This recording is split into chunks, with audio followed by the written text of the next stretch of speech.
Pemirsa, kembali lagi dalam Majelis Ilmu Damai Indonesiaku. Tadi Ustadz Abdul Muta'ali sudah menjelaskan mengenai Islam dan kebangsaan. Nah, di segmen 2 ini kita akan mendengarkan tausiah dari Kiai Idrus Romli tentang Pancasila dan nilai Islam. Silakan Kiai. Assalamualaikum warahmatullahi wabarakatuh.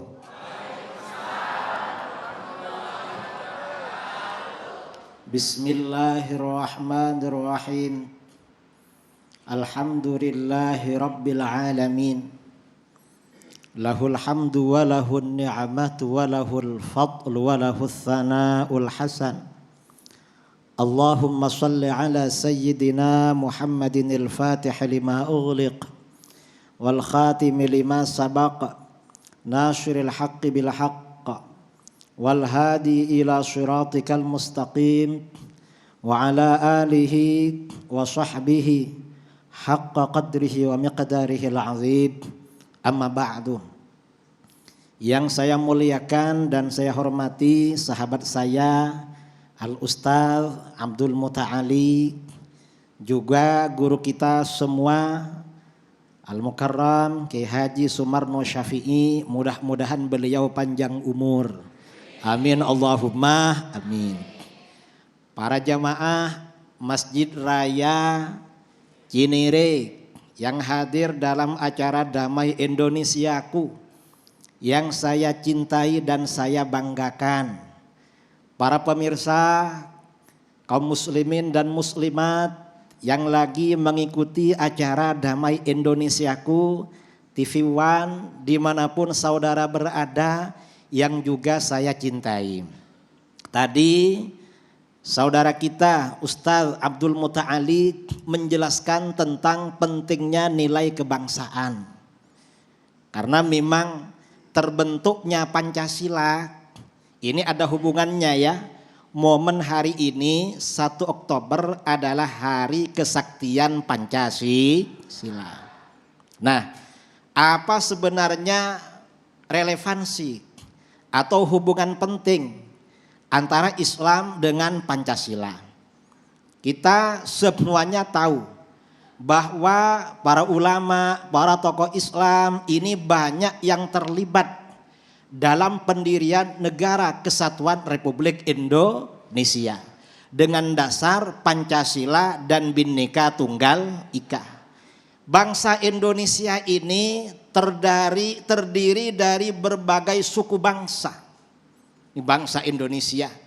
Di sini aja di Jakarta ada bangsa, ada suku Betawi, kemudian ada suku Sunda, ke timur sedikit ada suku Jawa, lalu ke timur ada suku Madura, ke barat suku Melayu, suku Aceh, dan berbagai macam suku bangsa di negeri kita.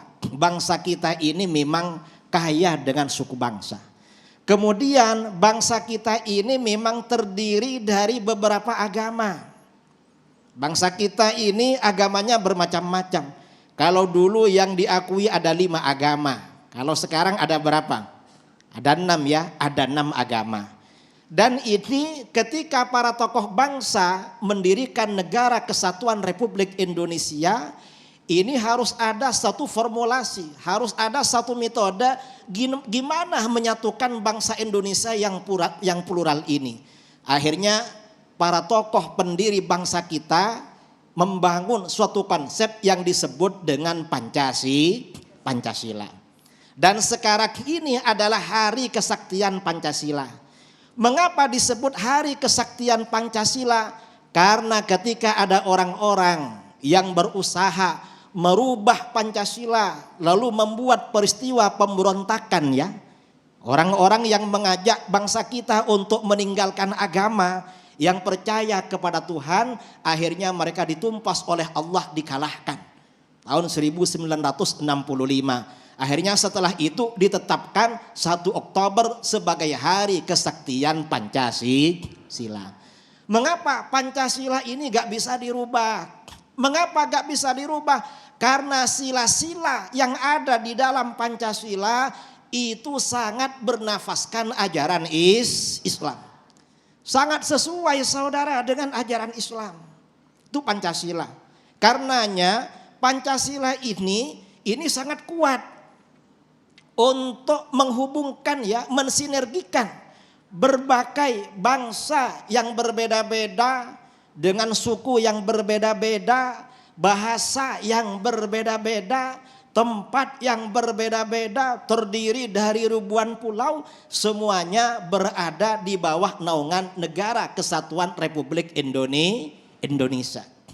Ini Pancasila. Pancasila ini kalau sila-sila yang ada dikaji satu persatu, itu semuanya ada di dalam ajaran agama-agama, terutama di dalam ajaran agama Islam. Misalnya tentang keadilan, di dalam Islam itu ada keadilan. Ya mungkin di dalam agama-agama lain ada juga tentang keadilan. Makanya di dalam Al-Quran ditegaskan, innallaha ya'muru bil adli wal ihsan wa ita'i dzil qurba wa yanha 'anil fahsya'i wal munkari wal bagh. Kan begitu. Sesungguhnya Allah memerintahkan keadilan dan berbuat baik. Salah satu sila di dalam Pancasila, keadilan ada di dalam Al-Quran. Sila-sila yang lain juga begitu. Dan ini tentang keadilan ya, tentang kebangsaan. Ini sebenarnya membangun kebangsaan yang kokoh, ini sebenarnya sudah dipraktikkan oleh umat Islam sejak masa Rasulullah SAW. Kalau kita ini kembali ke dalam sirah nabawiyah pada tahun ke-5 Hijriah, pada tahun ke-5 dari kenabian, ke-5 nubuah, ketika umat Islam di Mekah masih lemah. Karena penduduk Mekah ini banyak yang masuk Islam, umat Islam, para sahabat umat Islam ini banyak ditekan, diganggu secara fisik, diganggu secara ekonomi oleh orang-orang musyrik. Agar mereka lemah, agar mereka kendor keislamannya, agar orang-orang yang akan masuk Islam itu tidak jadi masuk Islam. Sementara baginda Rasulullah SAW gak berani diganggu oleh mereka. Karena ada pamannya Abu Talib dan istrinya Siti Khadijah yang kuat posisinya. Akhirnya apa? Rasulullah SAW memerintahkan para sahabatnya untuk hijrah ke Ethiopia. Padahal waktu itu Ethiopia ini negara Kristen yang dipimpin oleh Raja Najasyi. Nama aslinya adalah Ashamah. Pesan Rasulullah SAW kepada para sahabat, inna bil habasyati malikan la yuzlamu indahu ahad. Sesungguhnya di Ethiopia, di Habasyah ada seorang raja, siapapun tidak akan diperlakukan zalim di situ.